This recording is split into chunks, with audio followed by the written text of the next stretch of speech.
Alléluia, gloire à Dieu, gloire au Seigneur Jésus, le roi des rois, le rédempteur, celui qui contrôle tout, celui qui est au-dessus de tout, et celui que personne ne peut vaincre, qui est sur le trône de gloire, assis à la droite du Père. Amen.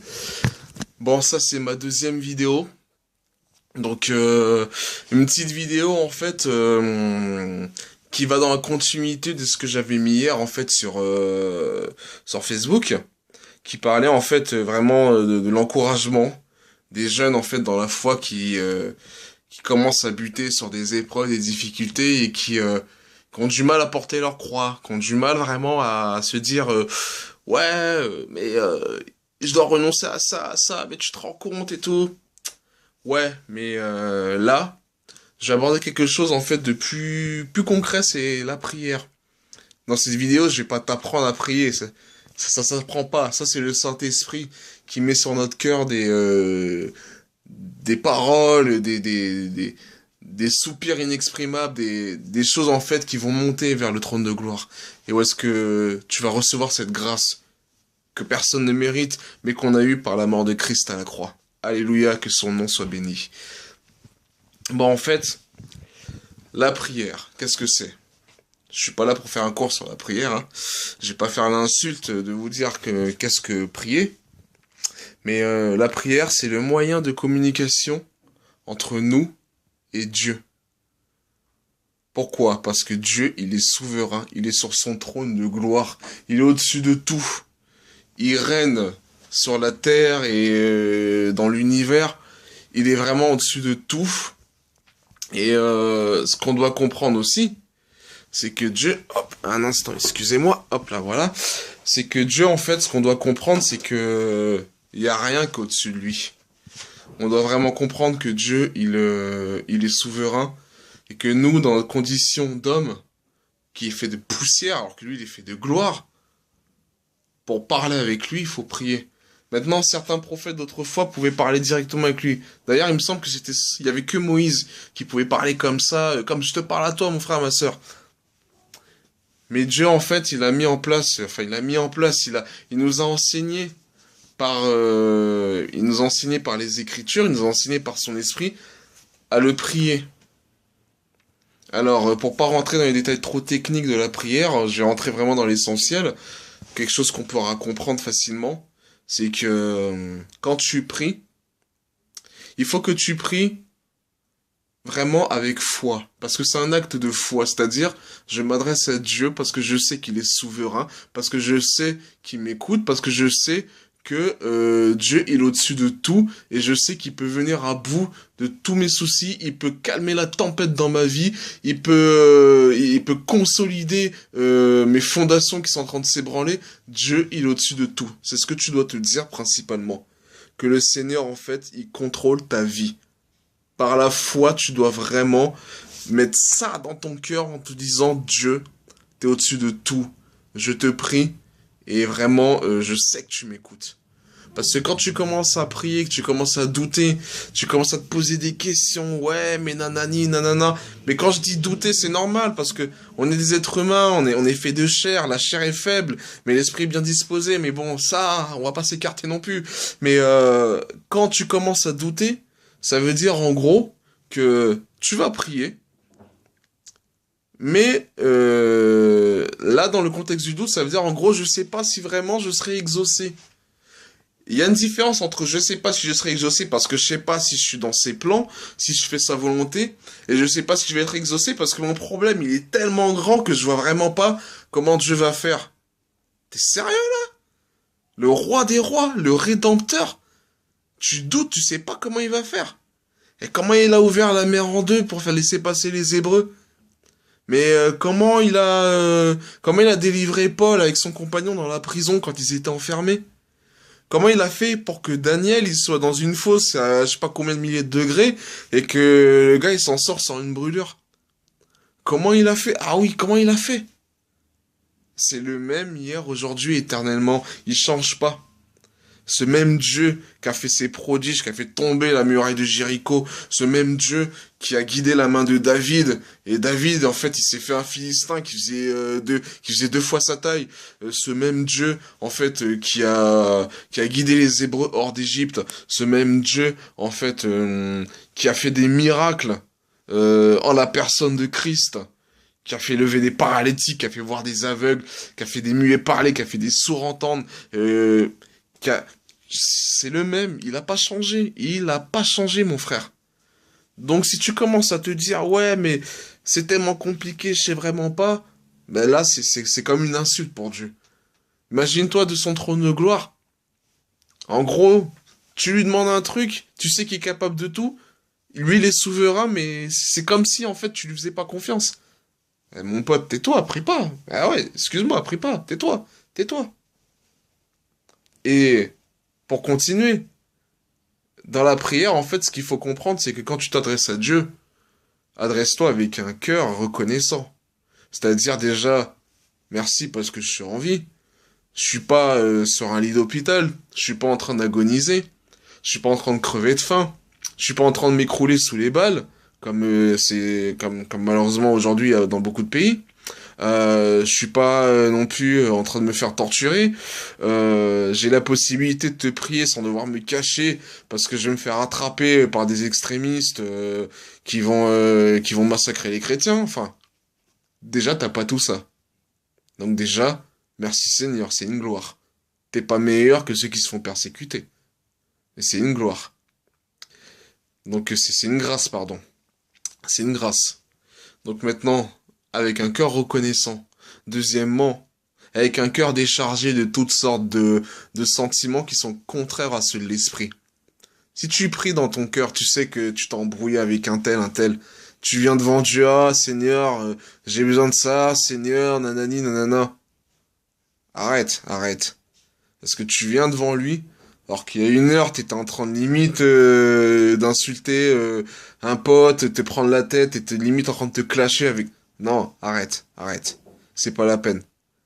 Jésus lui-même l'a dit, va d'abord te réconcilier avec ton frère et après tu reviens me voir. Il l'a dit lui-même. Maintenant, c'est sûr, c'est pas évident de se réconcilier avec les gens. Mais c'est ça, marcher par l'esprit, frère. C'est, on t'a offensé, mais tu dois pardonner. Ça, c'est dur pour les chrétiens aujourd'hui, hein. Pardonner, oui, parce qu'il faut vraiment avoir un esprit de repentance quand tu t'adresses à Dieu. Si tu sais que t'as péché, si le Saint-Esprit te met dans ton cœur, ah tu te rappelles tel jour, regarde t'as pris la tête à un tel, tu t'es clashé avec un tel, ouais il y a un tel et tout qui t'a fait ci, qui t'a fait ça, nanana, et regarde comment tu lui as parlé, ouais tu te rappelles et tout, t'as fait ci, à partir du moment où le Saint-Esprit met ça sur ton cœur, je peux t'assurer que ça veut dire que Dieu il t'aime. C'est vraiment dire que le Seigneur, il a vraiment envie de faire quelque chose pour toi. Et dès que tu as ça en ton cœur, là, oui, tu demandes pardon. Tu sais, tu es converti, tu suis le Seigneur depuis un moment, tu connais le Seigneur, tu sais qu'il n'y a pas de faute qui pardonne pas. Tu sais que il n'y a pas de péché qui est trop grand pour lui. Tu le sais. Donc, tu dis au Seigneur, voilà, j'ai parlé comme ça à tel frère, je me suis énervé là, j'ai fait ça. Seigneur, je te demande pardon. Seigneur, pardonne-moi. Seigneur, donne-moi un cœur vraiment de pardon. Donne-moi vraiment un esprit vraiment de pardon pour que je puisse pardonner à un tel qui m'a fait ça. Seigneur Dieu, pardonne-moi, etc., etc. Donc, Seigneur, vraiment, je suis vraiment désolé pour ce que j'ai dit sur tel frère. Je te demande pardon, Père éternel, je t'en supplie, etc. Et à partir du moment où tu commences à décharger ton cœur de tout ça, là, tu vois, Dieu commence à prendre plaisir à ta prière. Il commence vraiment à dire, ah, là, c'est mieux. Là, tu commences à lui confesser tes fautes, tu commences à lui confesser ceci, cela, tu commences vraiment à montrer vraiment au Seigneur que tu veux vraiment être pur devant lui, te présenter propre devant lui, parce que, je veux dire, quand tu vas à un entretien d'embauche, tu vas pas habiller comme je suis, hein, maillot de l'équipe de France, avec les tongs, Homer Simpson, je veux dire, enfin voilà quoi. Quand tu vas à un entretien d'embauche, tu te rases, tu te mets classe, tu te coiffes et tout, pour que justement devant l'employeur, tu puisses déjà montrer une image de quelqu'un en fait qui prend soin de lui. Avec Dieu, c'est un peu pareil. Sauf que là, c'est pas un entretien d'embauche. Là, c'est l'entretien avec le Père. C'est l'entretien avec le roi des rois, avec ton Dieu, avec ton créateur. Donc, quand tu dois te faire classe, c'est ton cœur qui doit être classe. Pour le taf, tu vas être classe, tu vas être bien habillé, tu vas avoir la tchatch, tu vas avoir le poste. Tant mieux, gloire à Dieu. Devant le Seigneur, c'est ton cœur qui doit être classe. Parce qu'après, là, c'est pas pour un poste là, que là tu pries. Là, tu pries en fait, justement, pour approfondir ta relation avec lui. Tu pries vraiment pour être vraiment, pour marcher dans la sanctification, pour vraiment porter les fruits de la repentance. Et quand tu auras déchargé ton cœur et ton cœur il sera classe, bah je peux t'assurer que tu vois, Dieu c'est pas comme un employeur. L'employeur il va te donner le poste et s'arrêtera là. Avec Dieu, ce qui est bien, c'est que ça peut aller au-delà. C'est que il va t'écouter, mais derrière il va te donner des trucs aussi en plus, tu vois. Il va pourvoir à tes besoins et même au-delà. Franchement, c'est pas un Dieu merveilleux ça? Il n'y a pas d'autre Dieu que lui. Il y a que lui vraiment qui est parfait, qui est... Voilà quoi, il n'y a pas de mots pour décrire vraiment la souveraineté de notre Créateur. Et ce que tu dois comprendre aussi, c'est que le Seigneur, il t'aime, quelle que soit ta condition, quel que soit ce que t'as fait. Si, je suis désolé, je vais être cru. Si par exemple, tu viens d'insulter un gars dans la rue, si par exemple, je sais pas, je vais peut-être en choquer plus d'un, mais si par exemple t'es chrétien, t'es alcoolique, tu viens de t'enfiler une bouteille, tu viens de je sais pas, moi, tu viens de tu viens de regarder un film pornographique, tu viens de te masturber, un truc comme ça, mais viens à lui tel que tu es et présente-lui tes fautes. Et le Seigneur, il est bon et il va te laver. Il n'y a pas de faute trop grande pour lui. Comme je te disais, il va te laver. Il va vraiment décharger ton cœur de toutes ces choses parce que tu lui as demandé sincèrement de tout ton cœur. Dieu regarde au cœur. Dieu regarde pas la manière dont tu vas prier, frère. Il va pas regarder la manière dont tu vas tourner tes phrases, etc. Parce que c'est facile hein, de prier, ouais, genre, tu vas utiliser des phrases de ouf, tu vas faire des constructions de phrases avec des versets tirés de la Bible, nanani, nanana. Je sais de quoi je parle, parce que moi je faisais ça avant aussi, pour faire le mec, genre je sais prier. Tu vois, je construisais mes phrases style, vas-y t'inquiète, je gère, je sais prier et tout, tu vois. Mais après le Saint-Esprit m'a fait comprendre, mais Dieu il a pas besoin de ça. Viens tel que tu es et parle-lui de tout ton cœur. Qu'est-ce qu'on s'en fiche de la manière dont tes phrases sont tournées? On s'en fiche. Maintenant, si tu sais prier avec des belles phrases, c'est bien. Mais c'est pas ça qui fait que tu seras exaucé, c'est ce que je veux te dire. Et je reviens pour te dire aussi que quand je te disais tout à l'heure en fait que il fallait vraiment faire d'abord dans la prière un acte de reconnaissance, ça veut dire en fait ne prie pas seulement Dieu parce que tu sais qu'il est tout puissant, qu'il a tout pouvoir et qu'il peut exaucer, que par sa toute puissance il peut modifier le temps, les circonstances pour toi, etc. Ne fais pas cette prière pour ça. Oui, Dieu, il est capable de ça. Oui, Dieu, en fait, il a tout pouvoir. Oui, le Seigneur, il peut te sortir des galères que personne pourra te sortir. Ouais. Mais ce que je veux te dire, en fait, c'est que quand tu pries Dieu, prie pour qui il est et pas pour ce qu'il peut t'apporter. Prie parce que il est le roi des rois.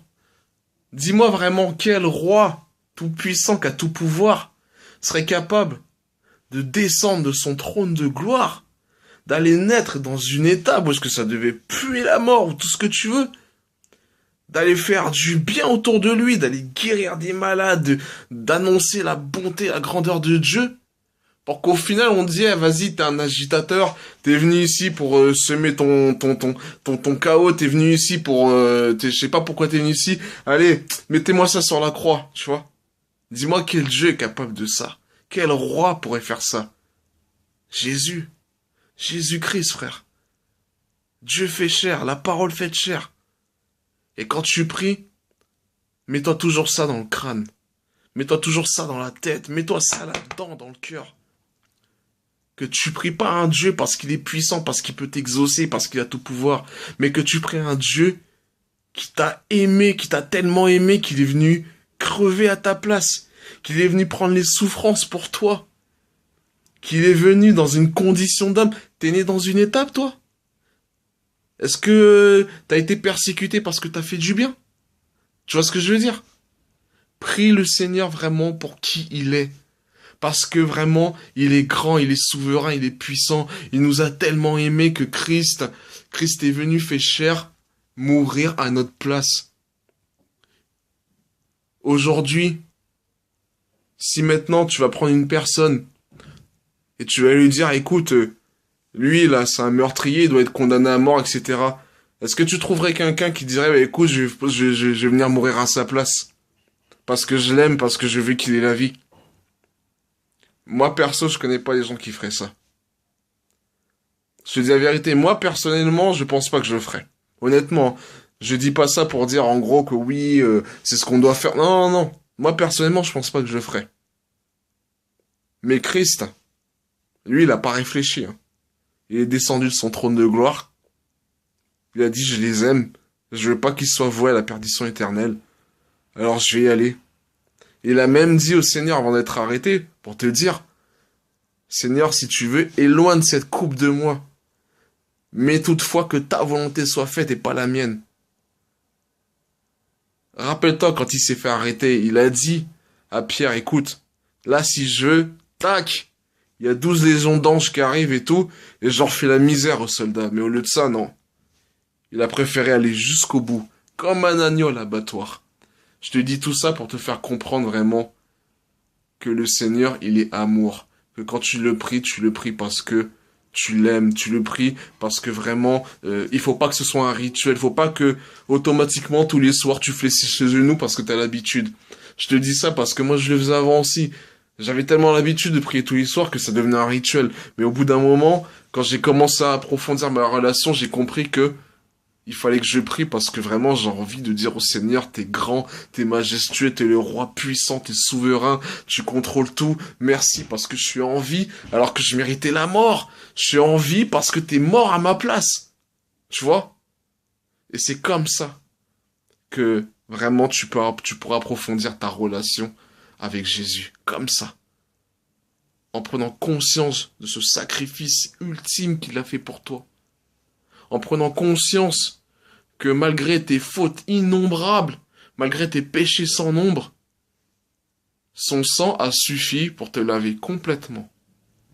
Alors je t'encourage, mon frère, ma sœur, vraiment à prier, à vraiment te placer devant le Seigneur. Et je t'encourage fermement à garder la foi. Quand tu pries, garde la foi. Quand tu pries, aie un cœur reconnaissant. Quand tu pries, ne doute pas. Et tu verras, les choses, elles vont être spectaculaires. Je te le dis en connaissance de cause, hein. Je ferai un témoignage bientôt, mais quand j'ai commencé à prier comme ça, j'ai vu des trucs de ouf. J'ai vu des trucs de malade. Je te le dis. Donc maintenant, sois béni.